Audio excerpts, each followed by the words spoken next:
time, your one-stop shop for all things Rocket League and RLCS. I'm your host, Wavepunk. I got a Finable Carpet, I got a Gibbs, I got a Lawler. How you guys all doing today? Good. Doing great. It was a great, brisk summer series, a 7-11 summer series. 7-11 summer series presented by Brisk. My apologies. EU edition. EU edition, yes, the European. So the better region. So the full title, the European 7-11 summer series presented by Brisk, hashtag EUSSSPB. Or hashtag take the risk. Yeah. Or hashtag take the risk, that one makes it a little bit better. I'm wearing my Brisk-inspired shirt. These are tiny little sunglasses on this shirt. Is it an homage to Gibbs' bit? Yeah. His bit about the sunglasses. He's the most These? prop guy. So many props. This was, yeah. But I have no other talent, so I have to bring props. The best part is a lot of times he won't really tell us. He'll tell like one of us, and then like the rest of us are like, oh, Gibbs, not again. Like our reactions to Gibbs' like propping is real. Because we're usually not prepped for it. Usually. Yeah. I mean, there they are. They at least picked great sunglasses. They match the set. Yeah. I think those my are wife pretty nice bought this shades. for me, I'm not going to lie. Those are pretty sick shades. They're pretty good. They're pretty great shades. We can take a look at the bracket, see how everything panned out this past weekend. It was a great weekend of Rocket League. Some fantastic teams from Europe showed up and competed. We Dem Boys, a team that everyone was kind of talking about, took Envious to Game 5 in the qualifiers. You can see Leftovers took on Mocket eSports. Gale Force taking down Method easily 3-0, and Flipside and Team Infused also only went 3 games. 2 sweeps there in the bottom of the quarterfinals. There's a lot of blowouts throughout this entire bracket. We only had one go the whole way, and no one expected it to be the Envious versus We Dem Boys. It looked more like Envious was playing down a bit to We Dem Boys, but We Dem Boys was playing great defense and just barely didn't make it with 1 minute left. They finally got scored on to lose. Yeah, it was interesting too. I mean, you saw at the bottom bracket there was a lot of sweeps, and it just felt like some of these teams on the upper bracket took a little bit to wake up and play, but the games later in the day just went super smooth for the teams that won at least. You said Envious was maybe playing down, maybe they're feeling the beginning opening jitters of a tournament, but We Dem Boys was a team that we were like, we don't know anything. This is a bunch of like names, but they're not a team. They take it to Game 5. Were you guys impressed by We Dem Boys at least? Like even if it was Envious playing down, it was still a good showing from Jazer and company. I was surprised by their defense. They showed up pretty well there. I wasn't too happy with the amount of pressure that they were able to provide. They weren't really doing much on the offensive side. It was more some mistakes by Devo on defense that got them the goals. So I want to see them try to get that offensive spark going. Yeah, I'm pretty stoked. Apparently, like rumor going around that Krozek's supposed to be one of those players that no one really knows about, and he's supposed to be insane. I'm not saying that he's not, but I know he's got a lot of time to prove himself and show it. Generally, players that come in with a lot of kind of like secret momentum behind them take a few weeks into league play to really start showing themselves. First, they got to qualify for league play, but I'm curious to see where the team goes because I think they've got good groundwork, but they're going to have to build from there. Yeah, no, the most competitive of the quarterfinals, I believe, was the Mocket versus Leftovers. The two teams that we were kind of expecting, like this one would be the closest. It still was 3-1 in favor of the Leftovers. They faced off against Envious in the semifinals, and that one was quite a slobber knocker as Envious. Any early game jitters they had were gone as they completely wiped the floor with the Leftovers. Yeah, like I mentioned, a couple of these teams took a little bit to wake up, and then Envious came out in true fashion. The craziest thing about this series too wasn't the way that Envious plays. Like we know they're a very fast team. They play really, really quick. But this was like a slow and methodical win. Even though they put a ton of shots on net, it didn't feel like anything was really forced. Plus they went up 3-0, then the Leftovers won a game and everyone's like, maybe a bracket reset, or not bracket reset, I'm sorry. The Leftovers do, the reverse sweep. But the reverse sweep, but it didn't look that way. Even though they won that game, they barely got that victory, and it was all just Team Envious the entire time, just dominating the field. And honestly, I saw that a little bit with the Leftovers Mocket. Both teams kind of struggled, and it seems like league play for Europe is a little bit wide open right now. Yeah, and I was excited to see Maestro back on the pitch. We hadn't seen him. He wasn't at LAN. We hadn't seen him since their regional finals. He played all the way up until their third place game, and then he had Turbo Pulse to take a step in to warm up. That didn't go very well, but then clearly it went well from there. So I was pretty excited to see Maestro play, and clearly he fit well with his team. In the beginning, he was really carrying them, getting a lot of good strikes on a net and really securing a lot of their goals. Yeah, the only 1-goal game was that game 4 the Leftovers won. Otherwise, it was clean 2-goal, 3-goal victories here for Envious. But I'm so happy to see Maestro coming back. He was a great player for them throughout league play. They were the #1 European team, and then just unfortunately, he had school to attend to, so he couldn't make the live final, and they still could have easily been world champions with him. And keep in mind, there was actually a series that we've never seen before where only one player scored, plus they won the entire series. And that was Maestro when they played Gale Force back in league play, which is a really solid team. So he is a big component to that squad. So I'm really happy to see him get back into it. Yeah, they were looking at what you're saying. Can't lose the Remco Maestro duo. No. They're a staple. They are like our foundation of like one of the duos. Remco Maestro. If they ever break up, I think there's going to be a small funeral, like a recession for them. Rocket League civil war. Yeah. Going up on other teams. Can you imagine what teams are going to fight for who gets who? Like, Yeah. it's a weird breakup if it does happen. I mean, you can already look at that with Flipside having dropped Greasy. Now that makes super hot free agent out there. All sorts of different teams looking at him. And speaking of Flipside, taking on Gale Force, this was a rematch of the Dreamhack Sweden finals, which instead of being a back and forth, this was a sweep of Flipside by Gale Force. Yeah, they didn't look good, but Wavepunk's transitions are solid. Super solid. You see that with the Greasy to Flipside? Beautiful there, but Mystic coming That's in. supposed to point it out, man. Oh, no, but you have to when it's that beautiful. That is not smooth. Mystic looked really good in the first series. Didn't look that hot here because it was all Gale Force. Well, he came out really strong in their first game. You know, he had that first goal right away. And we were all curious, like, was Dreamhack a fluke? Was it the situation where, okay, he comes in, they come in this honeymoon phase, and they play really well, and they end up winning? Is that going to carry over through here? And it didn't slow down. Like, Mystic seems to be a good solution for them.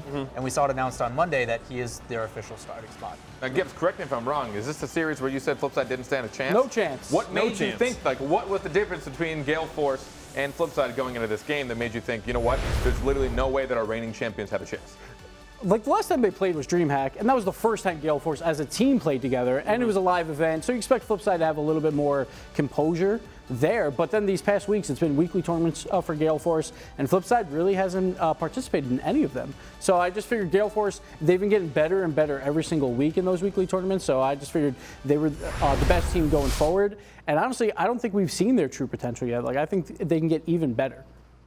Yeah, for sure. Gale Force, 7 games straight at this point in the tournament. As they move into the finals to face off against Envious, they drop 1 game in those finals. They drop 1 game this entire summer series, and then they take the win here for Europe. Gale Force eSports, quite the force to be reckoned with at the moment. Yeah, I hate it when Gibbs is right about things, and he was like really right about Gale Force. You know, we saw them play really well at DreamHack, but as things went on, they keep getting better, and it's simply because, like you said, they are putting in the work, and it's showing up. Like, this looks like a team that's been playing together for a very long time, and it's only been a couple weeks. But we see Violent Panda, he's been getting highlights all throughout the last series, all the passing. Now he's getting the goals in, and I love his name because in my notes I always put VIP for his notes for Violent Panda, and he showed it throughout this entire tournament. He's been one of my favorite players to watch even last season with Gale Force and the season before with Mocket. He's been performing really well, and this is the first time he's had 2 true, like, amazing teammates, I feel like, around him, and now it's really starting to show what he can bring to the table. What I thought was really cool, and you mentioned it in the broadcast, Gibbs, there were a lot of passes from Violent Panda to K-Dop. They were working as a great pair with Turbo Pulsa there in pursuit. He was always kind of that great third, which, as we saw at LAN in Season 3, he did the same thing with Remco and Devo, was able to pull off that great third position spot. And I find it really interesting to see these players that are on a new roster still kind of going with that, a duo that works well with a third that fills in the gaps. And it clearly seems to be the way Rocket League is I guess, being played right now. Well, what's really interesting is, so K-Dop, obviously the EU MVP from last season, and he did that simply by being both on offense and defense for Mocket. And what's crazy is Turbo is also a very offensive-heavy player, and they're able to interchange those without a problem. Like, either one can fill in the role, like, who's going to lead the aggression? Flip a coin, take it, no one cares. Sure. Either way, Violent Panda is going to help set them up. So the way that they're interchanging that and giving themselves options with just someone like Violent Panda that can enable them to do their best, it makes for a really scary team. Yeah, with Rocket League, there's the roles we like to talk about with the 1, the 2, and the 3, but the rotation means that you're constantly having to play every single role, and which sort of times you choose to pick or to move out and to go onto offense is when you're at the specific place in the rotation where your strongest one is there. But right now, the people that are the MVPs are the people that can play all 3 positions consistently and that know how to rotate and play as a team. Yeah, like I would agree to that to an extent. Like I think Violent Panda, he does have a specific role as the setup man. He's more of the one where he'll go up first and set up the plays. He can get solo goals. It's not probably as often as like a Turbo Pulsa. Yeah. So he's probably the only one I think is kind of more destined to the one role. While we see K-Dop and Turbo, they kind of can do everything. But we'll see as Violent Panda grows into this team, he could probably also do all 3.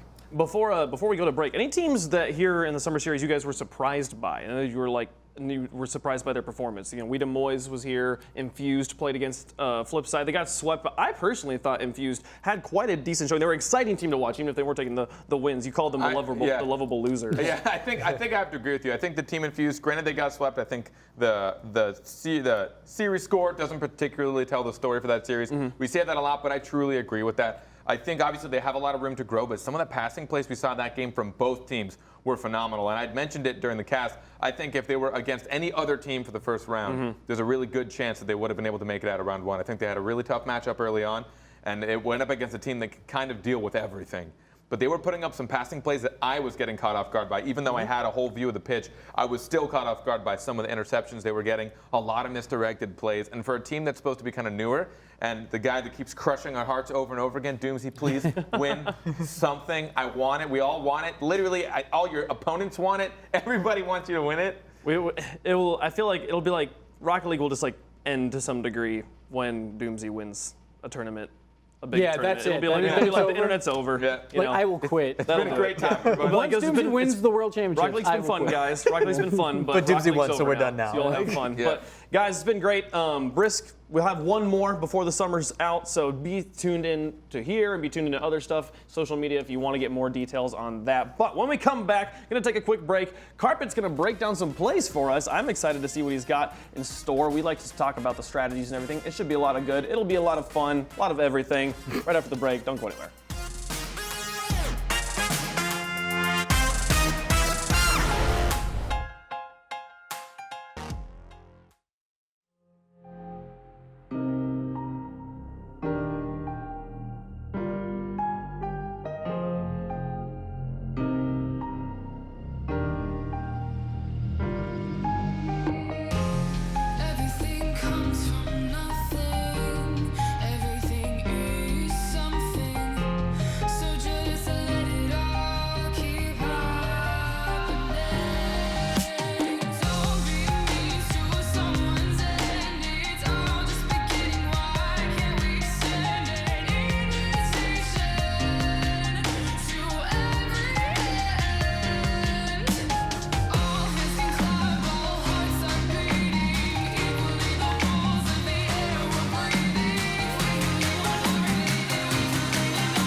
Welcome back to Overtime, and I'm here to teach you kids a little something about Rocket League. Now, we talk about a lot of teams, and we talk about a lot of metas, and the meta's getting faster and faster and faster as days go on, and these players improve in skill.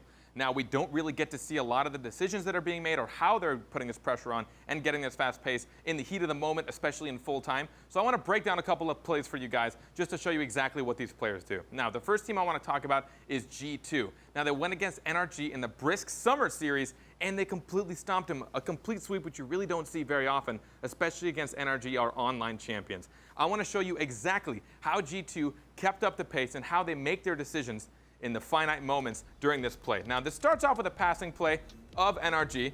Fireburner tries to take a shot, and a good position from JNaps will actually allow him to clear it all the way out. Kronovi follows through, and you'll actually watch him make an attempt at a bump on Jacob as well. Really wants to get a lot of value out of it. Now, last second, he sees this boost, he wants to go for it, it's not there, but then he also probably wants to contest it, but he notices that Rizzo has a better shot, a better angle to contest, and can stop the ball there in the 50-50 with Jacob. JNaps is going to gain control, and again, just try and gain more ground. He's going to jump off the wall last second, get a good contest against Jacob, and keep it on their backboard. Now, signature Spider-Man clear from Fireburner. We know how great he is at him. He's essentially trying to hit it out to the side, either hit the corner of the map and let it roll forward, or it's going to bounce off the side and his teammate's going to come clear it. Now, we see little baby Rizzo down here. He's going to try and take the risky play. And this is generally what happens when you're going for fast pace. You have to take a little bit of risk. He wants to read this touch as quickly as possible and try and get it before he can get a hard clear. Now, what's pretty insane is that you're actually going to watch Rizzo not only read it, but hop off the wall and actually get there before the ball bounces off. Really impressive from him. Kronovi there again for yet another contest. Now, one more decision made by Rizzo that's actually really impressive. You'll see him take off ball cam for a quarter of a second, line himself up with the side boost, and get ready to retreat. But what does he notice? He actually notices that there's nobody behind the ball. No one can get a hard clear here. And Jacob, if you'll notice, is actually facing the wrong way. He's facing out towards the midfield. So he's not in a great place to clear this. At the last second, you'll actually watch Rizzo change his front flip to a diagonal flip and try and contest Jacob, who gets a tad bit greedy, thinking he has time, and goes for boost. He gets beat up by Rizzo, and then yet again another contest coming in. JNaps reading Rizzo, even though he took that split decision to turn around for it.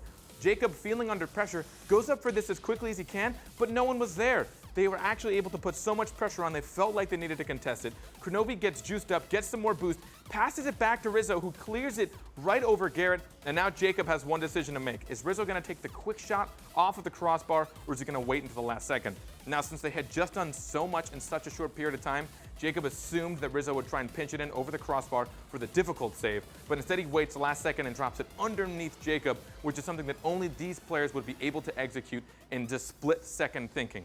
Now, we've talked a lot about LAN, and we talked a lot about Northern Gaming and how amazing their showing was in the Season 3 LAN Finals. They were able to get a reset. They had to play 2 best-of-7s back-to-back, and they still took it.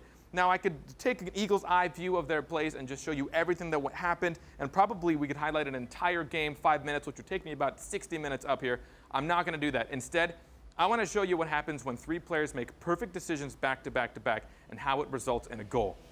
Now, these players, even though they were using a sub of Turbo Pulsar, they were still so confident in all their decisions. Devo turning around quickly for that contest. Even though he wasn't technically next in line, he knew he was the next best for that. Now we're going to watch Remco slow this down. Now this is what good players can usually pull off. They know when it's a good time to slow the ball down or speed it up and get a hard clear. Now Remco has Fairy Peak screaming down the middle to ready for this contest. And now K-Dop is coming from the side. K-Dop knows he doesn't have a great angle, and at best it would pinch off the side, come back out. Fairy Peak has a much harder angle at that to potentially dunk it over Remco. Now Remco could have gone for the hard clear, smash it up to the backboard, but he doesn't. He actually baits Fairy Peak entirely. Knowing he loses 50-50, he hits it into K-Dop instead, trying to gain corner ground. And there Devo is yet again to help continue this pressure so they don't lose control. Now one more time, we're gonna watch K-Dop come up for this. K-Dop came from the bottom right corner of the map, so he doesn't have a really hard hit on this. You'll see that he's air rolled, he's completely sideways. He wants to hit the ball on the side and send it off to the side. Now look at where Turbo's actually contesting this from. He's technically missing on the trajectory, but he knows what K-Dop wants to do. He's in his head, he wants to figure it out, and he knows that K-Dop wants to center this so they can turn it right back around for a counterattack. He doesn't even air roll his car because he wants to hit it with the bottom of his car gently to drop it right back mid. And the moment he does, there's Remco yet again. Now, you can already see it. This is Fairy Peak's boost rail. He wants to get this hard clear. He's already tried to pre-jump it. He's going to try and read it as it comes across net. And most players would see the top of this net right here and say, I want to put it up to the crossbar. Always the hardest things to save. But Remco, again, last second makes the perfect decision to wait. Knowing Fairy Peak went for the pre-jump and tried to get the clear and drops it right underneath him. Now, this was just one tiny portion of what these players did. In 2 best-of-7 series back-to-back-to-back, they were able to do so much, so many games. Well, I guess it was just back-to-back, but if we talk about games, there was so much more they had to execute. I could break down that entire series for 3 hours, and maybe if you guys request it and you guys want to put up with me long enough, I'll do it sometime in the future. But when we come back, we're actually going to get to take a look into the history of Gibbs and a little bit of the history of Rocket League, so don't go anywhere.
back to RLCS Overtime, ladies and gentlemen. It's been a great show so far, and we like to interview people. Usually we're interviewing players. We've interviewed a few Psyonix people. This time, we're interviewing a face you're very familiar with. Gibbs, how are you doing? Welcome to Overtime. Thanks. It's a pleasure being here. It's a pleasure meeting you for the very first time.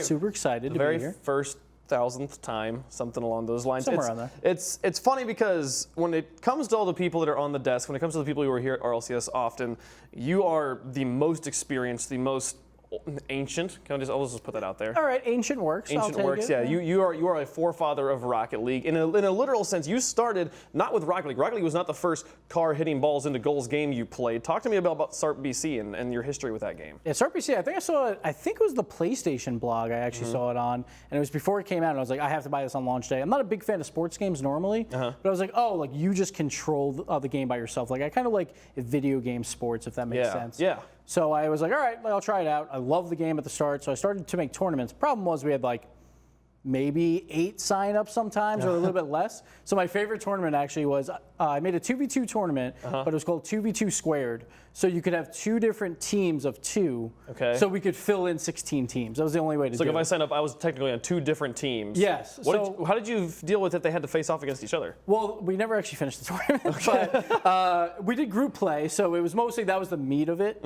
And then it was me and actually Psyonix Thomas were on a team, and then it was me and one of my teammates. And me and Psyonix Thomas actually came out as the #1 seed.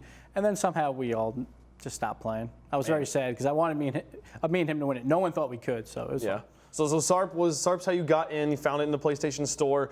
Talk to me about your emotions when you heard Rocket League was coming out. Was this a big deal, or was it like, that sequel to that one game I used to play? Were you still playing SARP BC when they announced Rocket League? No, so I played SARP BC for about a year and a half or so, but I still kept in contact with everyone. That's why I'm like friends with Doomsy and Cole from back then on the Psyonix forums. And then it started being like 4 or 5 years later. I would check once in a while because I'm like, eventually there'll probably be a new game, SARP BC 2, which we all hoped that the name would change. And it did. So then Rocket League got announced, that there was an alpha and then a beta, so I was playing in all of those as well. All right, so you literally been here since the beginning of Rocket League, since day #1, and you made a name for yourself on Cosmic Aftershock, which was the first super dominant team we had in Rocket League, which I feel like that happens a lot in competitive games, where like one team will figure things out early on and they'll just dominate for a while and then everybody else catches up. Talk to me about Cosmic Aftershock. How'd this team form? How'd you guys get together? Well, way back in the Rocket League Alpha, it was me, and then every time I wound up facing Crow or Sad, I was like, oh, I have to play some defense here because their shots were incredible. So I would just play defense, usually counterattack and win the games because they were a little too wild, I thought. Then the devs played some other team in a 3v3 show match, and Crow wanted that. So Crow and Sad teamed up, and then they were looking for a third. Crow DM'd me, I think, on the forums, and was like, hey, we would love if you joined us. And then that dev match never actually happened. Oh. But then Cloud Fuel actually, in the beta, formed a tournament, and it was me, Mike Rules, Crow, and Sad all on the same team, which was like super all-star team then. And I wound up playing in most of the matches, and then when it came down to the actual game, I contacted Crow. I'm like, well, we're going to need a North America team, because I was like, I need to team with these guys because these guys are amazing. So we wound up teaming together, and then just after that, it was history. Yeah, I remember, I think I've told this story a few times, but the way I got into competitive Rocket League, the first thing I saw of competitive Rocket League was one of your videos playing with Cosmic Aftershock. And because you are the defensive player, you're always in the back, and I got to watch Crow and Sat up in the front doing crazy stuff. And it was, I literally in that one game saw more amazing stuff than I had seen in all of my Rocket League history before that. It blew my mind. And talk to me about favorite moments. Reminisce with me. What are your favorite moments from playing on Cosmic? There's so many because we were so victorious. No, but the first one was probably the international show match. It was the first time we had it. It was us versus Flipside Tactics. I think it was MLG who hosted it. And it came down, we were down 3-2, and here I go to make a double save where, like, I was scared to play these guys because they were all amazing, and Cooksier is one of the best players in the world, and basically me and him were the two that were compared. So right here, there comes down to clear my way, and I actually make a pretty bad play coming up. But that's what happens. It's like the highlights are when you make a really tough play or when you have to just make up for it. And right here, I do a flip, make a terrible pass right back to Cooks. So I just continue to fly and wind up blocking his shot. So we wind up winning game 6. It was a really close game. Sad Jr. scored like 5 seconds after that to get us the win. Then we won in game 7. And the funny thing was I was talking to Mike Rules, and that was actually the time that he was the most down. He really wanted that win. He's like, not even the World Championships from season 1. He was so mad that they lost to us because they thought they were better than us. So that was really exciting. Like another good one, the Kyle Mass goal. A lot of people got into the esport because of that goal that was also hosted by MLG. We were about like 59 wins and 0, and then Kyle Mass comes in with a 0-second shot in the final game to beat us in the finals. I remember watching that one live, and it was that moment. We call it the shot heard around the world because it was the moment when it was like, wow, that was so exciting. This buzzer-beating goal. Maybe Rocket League could be an entertaining esport for everybody, you know? Yeah, we were so happy. Like, we were just like, if we're going to lose, that's the perfect place to lose. 0 seconds on MLG. It was so much fun. We were so happy for Kyle and Gambit and Fireburner. 3 classic names as well. So that was a lot of fun. Then probably my very last tournament was the RLC Pro League. And I knew it was going to be my last tournament. Like Crow and said, we're one of the few people to know that I was having a kid. So we go to the RLC Pro League. We're playing Crown and Jewels in the semifinals. And I had the best series of my entire life. Like, I went off. And it was mostly because I think we were all just having a lot of fun because we knew that this was it. Like, this was our last time doing it. So we went all the way to 7 games versus Crown Jewels. We wind up losing, but game 4, like, I wound up scoring 5 goals, 3 goals in, I think, 12 seconds. And plus an assist in that game. And the Twitch chat, like I had it up. They were all just cheering for me because usually like I'm not the one scoring goals. So that was a lot of fun. That was actually one of my most emotional series because Crowan said knew I was having a baby, knew it was the final one. So I was just having fun with it and it was a blast. Yeah, no, you mentioned the Giblet. What made you retire from competitive play? Was Giblet a big part of that? Yeah, it was a huge part of because I knew I wanted to start a family. Plus we started here in Rumblins of RLCS, and when big money got involved, like I knew that like my play wouldn't cut it because all these kids that didn't have jobs could play all day, obviously. And even if I could play all day, they're just way too good. So I figured Crow and said would be better off if they teamed with someone else. So I wanted to give them that leeway.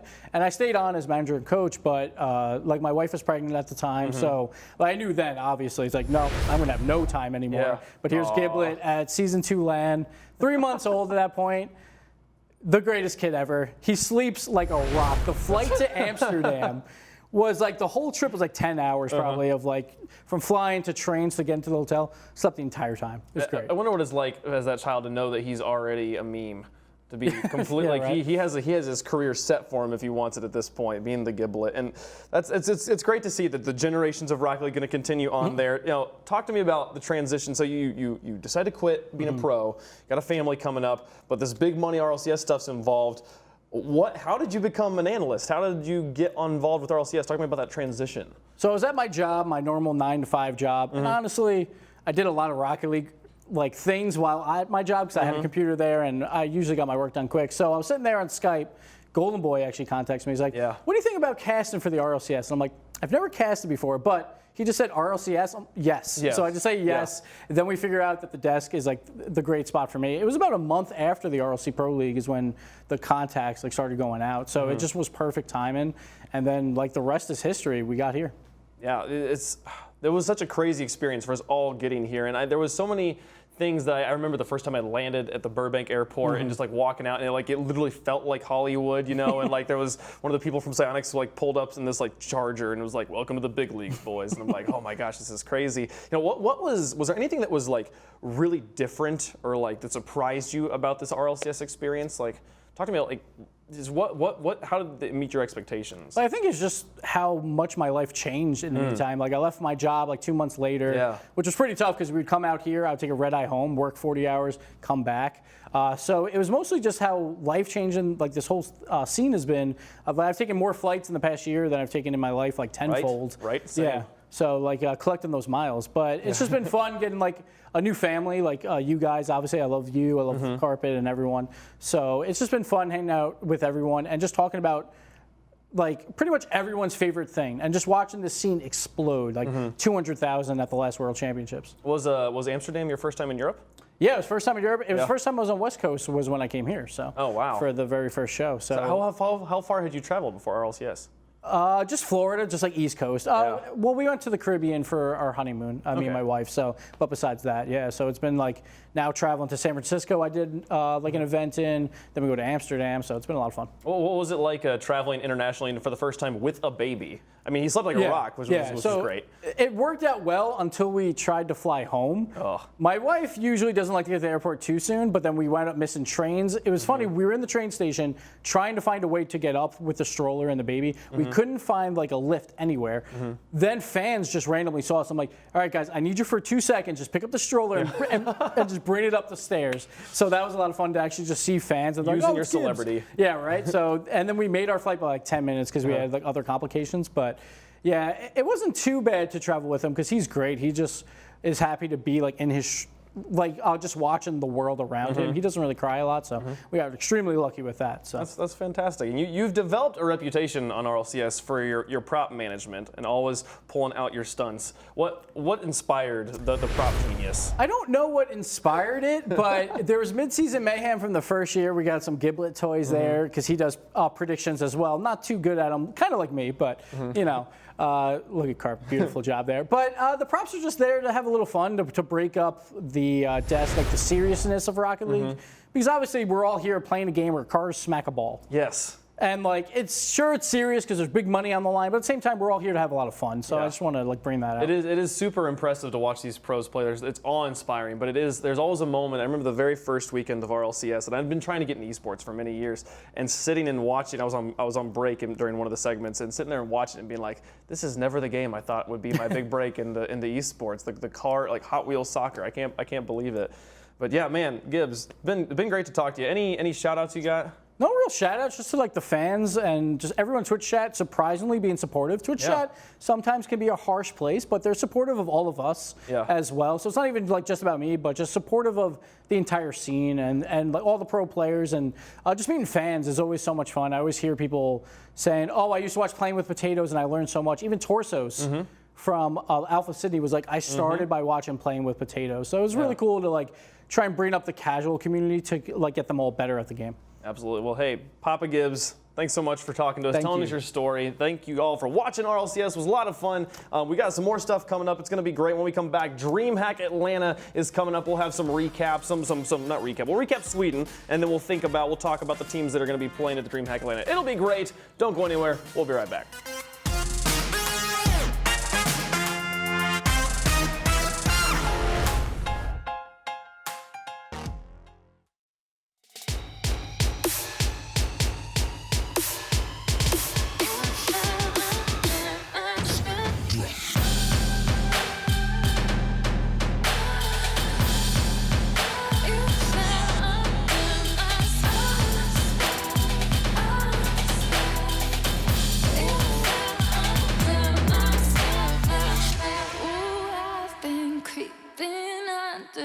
Skin for so long.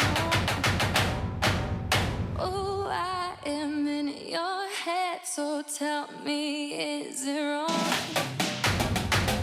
Oh, you fell under my spell, so well, so well. Oh, you fell under my spell, so well, so well. You fell under my spell.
Welcome back to Overtime, ladies and gentlemen. Just had a nice chat with Gibbs. That was great. Now we've brought the 2 goons back, the two end pieces. I'll accept that title. Wait, is he Goon 1 or 2? That's what I want to know. Goon 3. I don't Goon know. What is the difference? We don't talk about Goon 1. Oh yeah, don't. That's he's still in Canada. That's where he's at. But Dreamhack. Let's talk about Dreamhack, ladies and gentlemen. Sweden was amazing. Beautiful. Lawler and I got to go. Sorry you couldn't come. It was lots of fun. Had a blast. And Flipside and Gale Force. We talked about them at the top of the show. They just competed in the Brisk Summer Series, or the 7-Eleven Summer Series presented by Brisk, rather. And results were completely different than they were here because, my goodness, Flipside looked in top form with Mystic. Yeah, a lot of back and forth. We saw 2 roster changes. Obviously, Gale Force came in without an official third, so they're trying out Turbo. He's now official. And then the same thing with Flipside. They were testing some out because Greasy wasn't able to make it, and now he's their official as of Monday. So, yeah, we saw a lot of mix-up in seeing who would be the best, and didn't make any difference for the tournament that we saw last Sunday. So yeah, it was a cool tournament though. A lot of fun, great trophy they had there that the players got to hoist at the end and stuff. So I enjoyed going and enjoyed seeing that stuff. And it's cool to have like a LAN other than the LAN, you know? It was probably the coolest environment we'd had competition in outside of RLCS. And we're gonna get to do it all again in Atlanta. That's coming up the 21st to the 23rd, a $50,000 prize pool. And that'll be on twitch.tv/Dreamhack Rocket League. So definitely tune into that. And guys, so many teams competing. We got teams coming over from Europe. We got teams coming from the States as well. So we only had one team at the one in Sweden from America. That was Rogue, and they came in 4th. Now we're gonna have Gale Force and Envious, Flipside, some other. I think there's a few other. Rocket should be there. Rocket, maybe the leftovers as well. I'm not quite sure. I think they're there. Yeah. Yeah. So we got a bunch of European teams coming over. That's the point. And teams to look out for here. Obviously, there's the big ones we've been talking about. Let's start with you. Who you got? With me? I think so. Start with me. So the big one that's been a question mark for me is their performance over the past couple of weeks has been kind of shaky, and it's Envious. Obviously, the new roster pickup, but the big difference is Maestro is still not able to attend. We just saw him able to play in Brisk Summer Series, and now we're missing out on him yet again because of vacation. So they're going to be bringing in Greasy, who is now a free agent, and I'm curious to see if he's going to be someone that they can rely on. I mean, Maestro plays a very specific role for the team, but they all have their ability to make plays happen out of nothing. And Greasy can fit that role as well. Like, he's very quick, he has energy, especially when he's hopped up on a ton of something, depending on what Leaf decides for that week.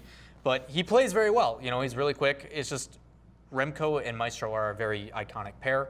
And is Greasy going to be able to be the one that ties The coolest thing for me here is that Envious is formerly Northern Gaming, which is formerly Weedham Girls, which was originally Remco, Maestro, and Greasy. So this is kind of Greasy going back to his old team. So this is with Devo instead of Maestro. Yeah, this team's got to be one of the favorites, I think, coming in. Like, Greasy, like, right now, is that #1 free agent. Everyone wants him, and this is not a bad sub at all. Maestro, he's great as well, but Greasy, he's played a ton with Remco before, and it's not that hard to play with Devo. Just watch him do his thing, and you'll be fine. So this team is definitely going to be one of those top teams coming in here. And also, as a player that was with Cooks here and Marky Duda, no matter how well you perform, you'll kind of always be underneath them in the limelight. The spotlight will always be on those two. So I think for Greasy, he's got great experience getting to play with them, and whatever made them part ways, you know, it happens. But I think now he's really going to start shining. He's going to be able to feel like he can fill his own shoes. Who you got? Who you want to still take a look at here at Dreamhack Atlanta? It's a really obvious pick, but I got to go with Gale Force eSports. Sure. I really genuinely think that this is the roster that's like, I think it's a dream roster that people would have put together if you gave them a lot of time to look through it, look through the stats. They were always there to help the star players be star players. These are people that have made it all the way. They've made it to the grand finals. They've done it on separate teams. They've worked with different people. They've helped different people shine. And now it's their time to shine as a group. So this is the dream roster? This is... I know what you're about to do here. Well, where's the dark horse? Who's the dark horse on this You don't team? need a dark horse on real dream rosters. Where's the 5 North America players? Yeah, right? Your dream team. If you made me do just Europe, I'd come up with this, definitely. Okay. Turbo is a world champion, though. Turbo, so. yeah, Yes. he's reigning world champion, and the fact that he just beat the team that he helped bring to the world championship is a little bit of like, maybe it was all me. Like, it's all Turbo's fault that we won, because I just beat you, and we also won world champions together. It's huge for him. And also, like, you look at K-Dop, and you look at Violent Panda as well. I've always loved watching him set people up, working well. He worked with Pashy well for so long.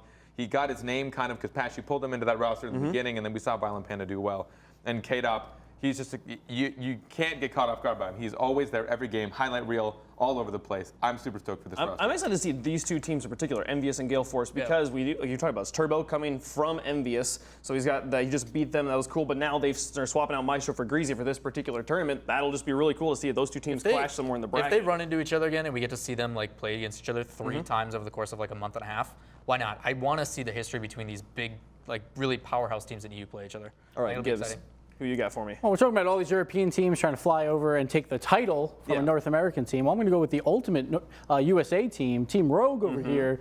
Turtle's probably going to bring the giant flag again. We'll see if the crowd gets behind them. But I'm a little worried about them. They're my team to watch because I'm not sure what's going to happen. They might not even finish top 8 because they've had a weird summer. All 3 players right after the World Championships flew out to Europe to do some things for the org, so they didn't get a lot of play time in. They haven't had great results coming back. Turtle was almost dead. Like, he was so sick he had to leave early from Europe. So it's been a rough couple of months for them. They came in 5th World Championships. They tied for 3rd at Dreamhack Sweden, the only team to go out there, so that was a good result. But I'm a little worried about them coming into here. But they have the home crowd behind them. We'll see if that helps. Yeah, last time we saw them play, they were playing under jet lag and with sickness and stuff like that. This time, they're staying here on their home turf. Hopefully, they won't have that many IRL issues and it'll be good. I'm keeping my eye on G2. They really impressed me in the last Bricks Summer Series. They completely beat NRG. Did they sweep them? Yeah. Yes, that's right. I did not forget that.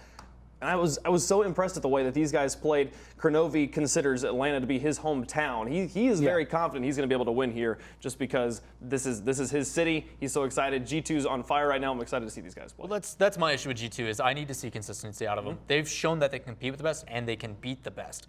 But where is that happening time and time again? And this is a chance for them to do that. They have the ability to come back and play after another kind of crushing defeat they had the past couple of weeks.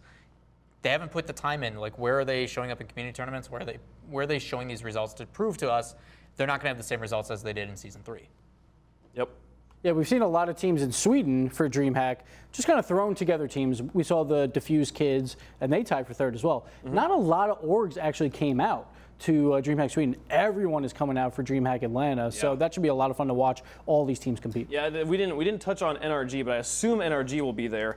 And NRG is also made up of, I think, both Jacob and Garrett G are from Georgia, from possibly the Atlanta area. So I would love to see Kronovi versus Garrett G in the battle for whose hometown is this really. There's a lot of substantial talent in Georgia. Having all these one-shot tournaments is great for us as well. It gives us a lot more speculation going into any kind of qualification for Season 4. Generally, we kind of just fly high and dry. We're just like, well, they've been doing okay in some community tournaments. They've been trying out a bunch of new people, but now they can truly try out new people. They can bring them to LAN environments, see how they perform in live situations, which generally we've seen some players like hot and cold with online and live play. So it gives them all that extra experience in live experience. Well, I guess I just said that. Lots of experience. Lots of experience. That's the important part. Lots of live experience. lots of experience, live or otherwise. Guys, we want to know who you think's going to win. Definitely be checking social media for polls. There will be a lot of polls here about who you think is going to win. We want to know what your opinion is. That's going to do it for our Dreamhack coverage here. But when we come back, before we're done, everybody's favorite, not the 50-50, everybody's second favorite, trivia is coming up. Gibbs is going to grill us all. We'll see who wins. I don't know. It's going to be fun. Don't go anywhere. We'll be right back.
Welcome back, guys, to RLCS Overtime. I am your host, Gibbs, not Wave Funk, because it is RLCS trivia time, and I know everything, so it just wouldn't be fair if I played against you guys. Not because I made the questions, just I know everything. To be fair, I've never played either, so maybe I know all the answers too.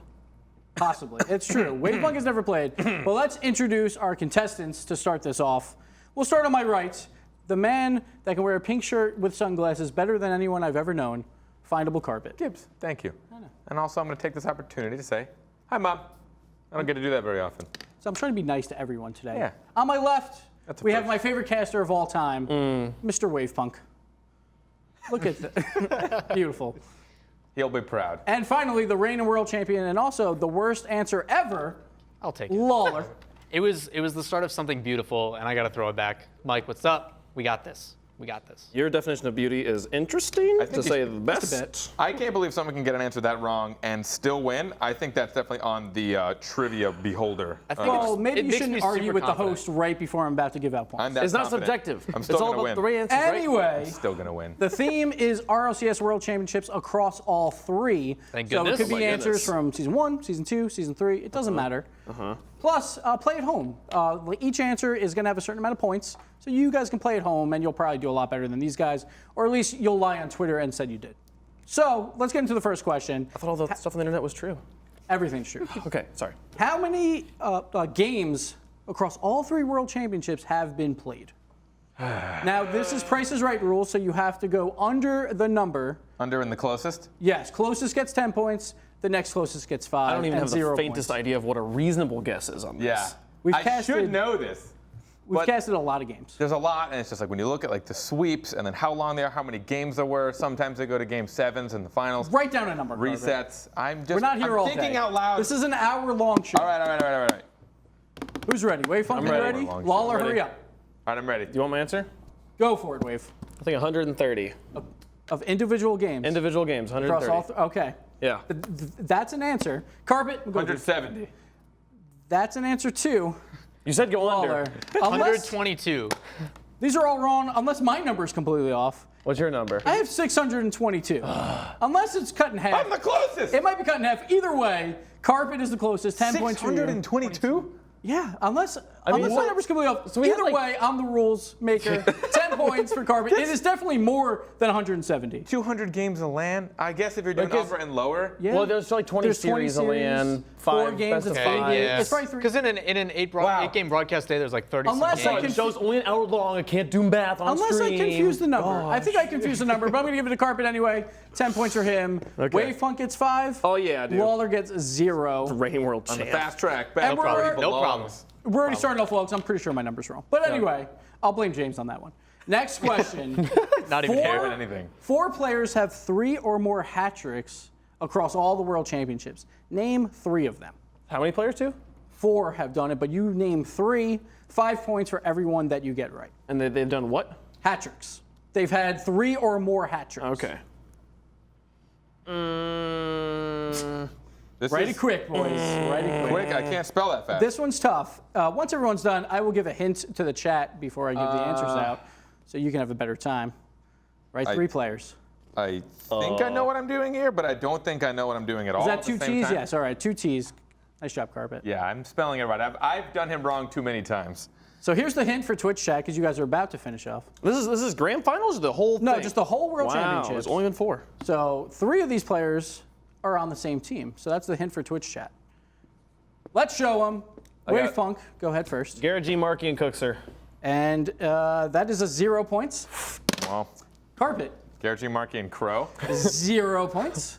Lawler, I'm expecting Lawler to get at least 1. Bernard, No. Garrett, and Jacob. Actually, they were all from the Did you Europe. change after he said his No, name? no.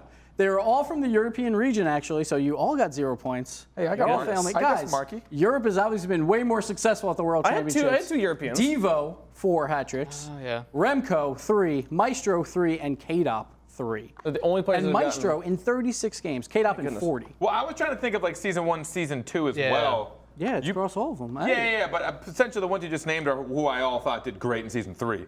Were all those in season 3? No, like K-Dop and Maestro. Like K-Dop had a few. Did they do them last season. previously? Yeah. And Maestro Yeah, didn't he had a even pretty good performance. or take. Anyway, it's not looking good so far No, it's No. for our contestants. I'm still Twitch chat winning, is though. definitely winning. Next question. 5 players have over a 40% shooting percentage. Over 40? Yes, 40% across all the World Championships. Name 3 of them. World Championships. Ugh. I know. This isn't easy. This is not easy at all. Write these quick, boys. You're wasting time. It looks like You're the one that Waveform's had us come up with 3 names. Here's another clue for Twitch chat, so hurry up. All right, the clue for Twitch chat, all from the same region, once again. Okay, Why are you doing that doesn't change Just- anything so just That keep far. going. that kind of, I mean, I know Right one to of mine left. is wrong now. That's all I know. Just right? Yeah, but then you're playing the odds. Crap. All right, Lawler, I'm going to start with you. Carpet, you better hurry up. I'm done. I got right. it. Because I know he had a really good one last season. Turbo Pulsa, K-Dot, and Fireburner. No. None. 0 points. I have Fire Waveform. on there too, but I also have Dapper and Pluto. Pluto, Dapper. Who else you got? Fire? Fireburner. You got 1. So you got 5 points. That was Dapper. Yeah. Garrett G. Sicky Markey. Yeah. Eric G. Sicky, Markey, no. 0 points. It was This is trivia. Crow at 58% from season 1.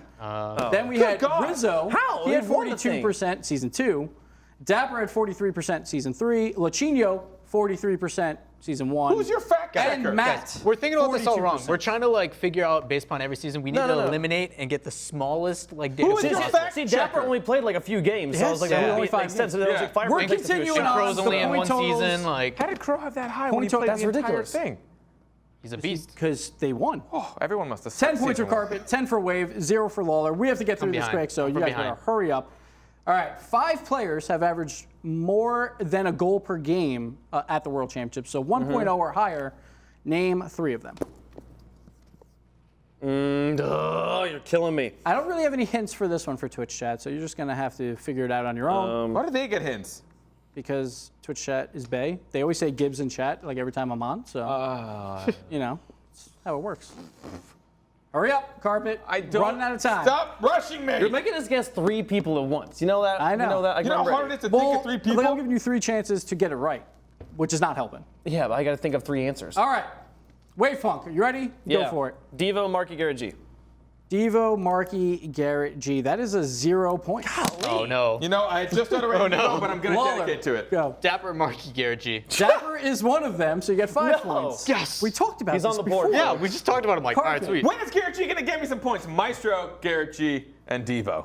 Maestro is one of them. And who else do you have? I'll take Devo. at least no, one. not Devo. So just 5 points for Carpet as well. Dude. Moving on quickly. You're garbage, Gibbs. 7 players have more than 1 Playmaker award. So More these than are one. extremely rare. So name 3 of them. So 2 Not or that rare. more. You just named 7 players. They must Yeah, not be but, that rare. well, this is the easiest one so far. Yeah, exactly. 7? Yeah, so you have 7 chances to get it right. To get it wrong. Yeah, need so 3 quickly, players? Clearly I quickly, suck quickly, at 3 players. players. Can I just do 2? Fire and Pluto. Yeah, if you want to, sure. That is 0 points. You have a Shoot. chance to write one more. One more? Because you're my favorite caster of all time. Think! Mom! Lala, hurry up. Playmaker? Yes. 3 assists in the game. I wrote the wrong one. Violent Panda, Fireburner, and Cookser. Violent Panda, Fireburner, Cooks here. No. Oh, yes, Cooks here. 3 Latch to the bottom. playmakers. He was the most. I did Latch. Latch, that is no. Lachinio. Did not happen. Jacob Carver. Siggy Pashy. Jacob Sicky, Pashy, no. 0. How many did he Cooks get? here, Tied 1, up. so 5 points. tied Cooks here, Tied up. Turbo, Snasky, Mystic, Markey, Mike Rules, and Greasy. I don't like this comeback So mechanic. 4 Lawler. players that play for Flipside, and then a couple others in there. All right, last question, guys. This Okay. is for all the marbles, How basically. much points is it worth? This is the worst. This is trivia. worth 20 points if you get both parts right. Okay. So who has the highest win percentage at the World Championships? Could be multiple players, but you only have to write down 1. And name the percent, and I will give it to you within that percent. So if you write like 50.5, it would be for, 1% difference is fine. Oh, okay. A 1% difference is fine. Yes. Real big deal. easy. I'll just guess within easy. 1% of some random player that I might hopefully get right. Thanks, Gibbs. All right. So this is worth 20 points. Right now, the tallies, guys. Carpet's in the lead of 15, so he's looking pretty good. Wavefunk 10, Lawler 10. I wouldn't call that good. All right, hurry I've up. literally gotten I two will things not tell right. you if it's right at the start, so Wavefunk, go ahead. Kronovi, Kronovi. 72%. All right. It's not a bad answer. I'm not going to say if it's right or not. Kronovi, not. Kronovi 60.1%. Okay. And Lawler. I was gonna say he just cheated, but whatever. It's fine. You have to Like, think, I you didn't have say to it was think right or about it. not. You have to think about it. Yeah. by yourself. That's the All point right, of Lawler, trivia. we're waiting on you. Sorry for not answering right away, stupid, but Kronovi to make it interesting for everybody. 32%. So he lost more games than he won? Yeah. Oh, okay, cool. Yeah. At Labs. No, he won the lab. Yeah. But he won. So Kronovi was actually the second highest. Technically, the first highest was me. 75% win rate at the World Championships in my show match. no, So no. That doesn't 75% Gibbs. No. So no one gets it right. No. Yeah, that's how No. it works. No one got it right, but that means the winner, I believe, at 15 points, which was a terrible performance. I don't know if I want to accept was this win. It's my Ugly. trivia. Can we I'm just allowed to do it like- if I What want. was Kronovi's win percentage? It was like 70%, so you're pretty Okay, close. so I'm just gonna say I just win 'cause this. you- Thank you. no. Thank you. Final Carpet is the winner. He also wrote Crow, so I guess. Yeah, but like mine he was would have won closer. either way. My percentage was No, closer. But I I said would have within gotten 1%. 10 of the 20 I was points. 72. Anyway, guys, that's been trivia. Carpet is the winner, barely. I'm pretty sure Twitch chat, all of them won. Wavefunk, 10 points. Lawler also 10. His world championship is I gone. tied with the world I'm champion. okay with it. Carpet gets the belt. I don't I'm know going if to this do a is coup and do trivia again next time because this was trash, kids. This was trash. You can't have the That's been the show, guys, But thanks. for RLCS Overtime. I hope you enjoyed it. And we'll be back next week. Maybe at this point, I'm not sure with this trivia segment. So You don't play that. have a great night, guys. You don't count. You don't count. This is not.